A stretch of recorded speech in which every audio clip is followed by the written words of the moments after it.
Ghislain, on a les deux pieds dans l'eau. On est assis sur un flotteur d'un hydravion. Voler pour toi, qu'est-ce que ça représente? Ça représente, je te dirais, l'évasion, l'aventure. Mais je pense que le principal, c'est la liberté. Puis là, c'est évidemment sur un hydravion. Bon, j'imagine qu'entre le « je suis un élève, j'apprends à piloter », puis la première journée que c'est toi qui as le manche à balai, tu es seul, tu pilotes, qu'est-ce qui se passe en dedans? Je me souviens très très bien de mon premier solo, il y a 30 ans. OK. Et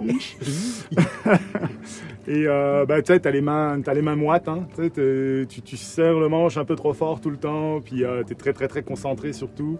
Je me souviens que j'avais quand même lâché un grand cri dans l'avion, yeah! Ça c'était le fun, là. Mais par contre, c'est sûr que t'es crispé, puis petit à petit, tu te décris, tu commences à t'es un peu plus en contrôle. Il faut toujours garder un petit stress, une petite réserve. Voilà. Oui, il ne faut pas trop être confiant. Non, c'est ça. C'est bien d'être confiant, c'est bien d'avoir de l'expérience si tu veux. Mais après ça, effectivement, si on devient trop relax et trop confiant, c'est là où on pourrait avoir éventuellement des problèmes. Je suis allé faire mes petites recherches sur les hydravions. J'ai vu que ça avait commencé dans les années 1900, ça a commencé dans ce coin-là. Mais j'ai vu aussi que ça a eu une grande utilité. Puis toi-même, tu as piloté ça longtemps. J'ai piloté ça longtemps, mais moi, je t'avoue très sincèrement que j'ai jamais été le pilote de brousse qui a participé au développement du Québec, tu sais, au moment où les hydravions, à l'âge d'or de l'hydraviation, où les hydravions étaient vraiment utiles au développement du nord du Québec. Il n'y avait pas de route, il n'y avait pas de piste non plus pour les avions à roues, si tu veux, sur roues. Donc, c'est vrai que les hydravions ont joué un très grand rôle à ce niveau-là. Là, maintenant, les hydravions sont plus utilisés pour transporter des passagers, des pêcheurs, des chasseurs. Il y en a encore certains qui travaillent, qui vont amener du stock dans des endroits qui sont reculés, là, ça existe encore. Ah oui. Mais je dirais que le rôle maintenant est beaucoup plus tourné vers le tourisme, la découverte, le transport de chasseurs et de pêcheurs. Là, c'est où, là? En fait, avec une planète qui est composée à 70% d'eau, il y a beaucoup de pistes d'amérissage quand on est pilote d'hydravion, dans le fond. Oui, c'est ça qui est le fun quand on part. Nous, on est basé à Saint-Mathias, mais dès que tu passes au nord du Saint-Laurent puis que tu t'arrives dans les Laurentides, comme on est ici au lac Taureau, écoute, tu as beaucoup plus de lacs, de rivières que de pistes d'atterrissage ou de routes, en tout cas de champs ou n'importe où pour te poser avec des roues. Donc on y va. On y va. Donc là, je vais mettre plein gaz, ça va faire pas mal de bruit. C'est bon. Le nez de l'avion se cabre, une première fois. Deuxième fois tranquillement. Là, il m'indique en fait qu'il est prêt à passer sur le step. Donc je relâche ma pression sur le manche. Et là, l'avion tranquillement, tu vois, il vient passer sur le step. Donc là, on commence à surfer sur l'eau. Et on est réellement en accélération.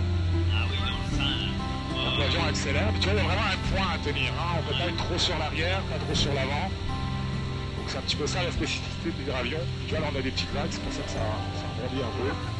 Voilà, donc l'idée c'est de bien toujours tenir. Puis là on est prêt à décoller. Fait que, je vais donner un flotteur avant l'autre. Ah ouais, hein? Voilà, ça permet de décoller un petit peu plus tôt. Ah, ok, oui, je comprends, il n'y a pas de résistance.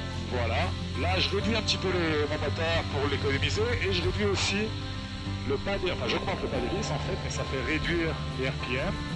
Ce qui va me permettre deux choses, d'accélérer assez rapidement, puis aussi de faire moins de bruit pour les riverains. On travaille beaucoup là-dessus pour essayer de vraiment faire le moins de bruit possible pour les gens. C'est bon, ça. Ouais. C'est une question de survie aussi.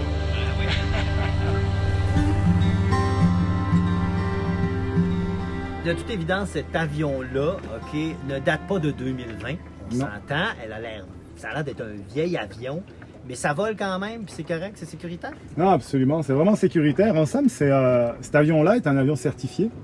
Donc en somme, ça veut dire qu'il est certifié par Transport Canada, par l'aviation civile, et il doit répondre à certaines normes, et surtout des normes de maintenance. Donc il y a tout un tas de pièces qui ont une durée de vie.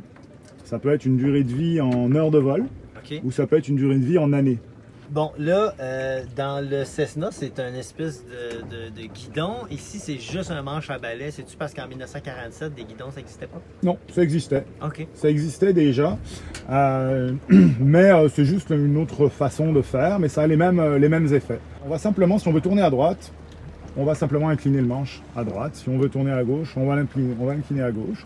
Et puis si on veut monter, on tire. Si on veut descendre, on pousse.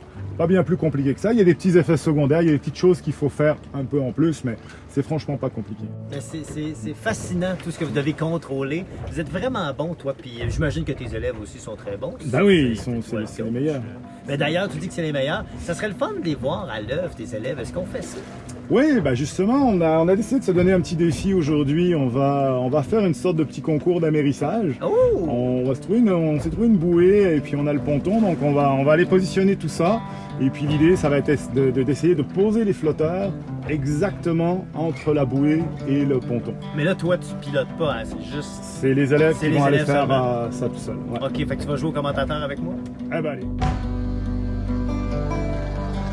Ok gang, là je vais commencer à parler à la radio, là, c'est pour le tournage, ok? Ok. Sortez du portant. Là, le portant. Et trop Un petit peu trop tôt, mais ce qu'il faut savoir, c'est que Laurette, ça fait pas 25 ans qu'elle pilote un avion. Non, ça fait 3 ans qu'elle pilote un hydravion. Un avion, ça fait quand même plus longtemps, là. C'est quand même vraiment une bonne pilote. Mais tu vois, elle était vraiment en contrôle de ce qu'elle faisait. Ouais. Je le tiens. Puis ok, là, je coupe tout. Moi, de l'extérieur, je me dis, ah non, elle a coupé trop tôt. Ouais, c'est ça. Et tu vois, puis elle l'a su tout de suite. Elle dit, ah, trop tôt. C'est Et ça. voilà, c'est ça le jeu, quoi. C'est ça, en plein ça. Mais c'est un bon challenge. J'aime ça, moi. On virage à gauche en approche. On va mettre maintenant un deuxième camp de plan pour 20 degrés.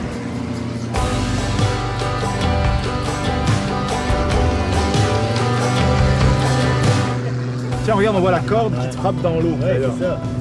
Allez. Oh! C'est bon, c'est son meilleur. C'était presque bon, ouais. C'est son meilleur. C'est presque de la science, là. son C'est de la truc. science. C'est de l'art. Carrément. C'est de l'art. Tu sais, il y a les pilotes d'avion, Le tonnage était court un peu, hein? légèrement.